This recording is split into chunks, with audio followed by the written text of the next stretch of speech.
ఆంధ్ర కర్ణాటక సరిహద్దుల్లో ఉండే మడకశిర టీడీపీలో ఆధిపత్య పోరు రోజురోజుకు పెరుగుతోంది.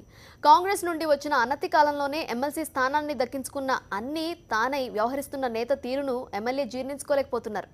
ఏమీ చేయలేక డమ్మీగా మిగిలిపోతున్నాననే బాధతో సదరు ఎమ్మెల్యే లోలోన మదన పడుతున్నారు.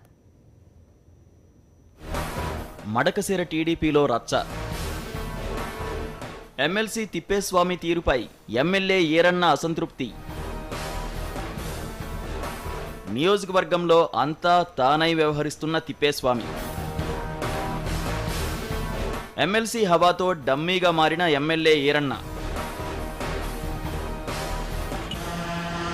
అనంతపురం జిల్లాలో టీడీపీ నేతల అంతర్గత పోరు రోజురోజుకు తీవ్రమవుతోంది. తాజాగా మడకశిర నేతల మధ్య ఆధిపత్య పోరు ప్రారంభమైంది. పార్టీలో మొదటి నుంచి ఉన్న ఈరన్న గత ఎన్నికల్లో ఎమ్మెల్యేగా పోటీ చేసి గెలుపొందారు. సుదీర్ఘకాలం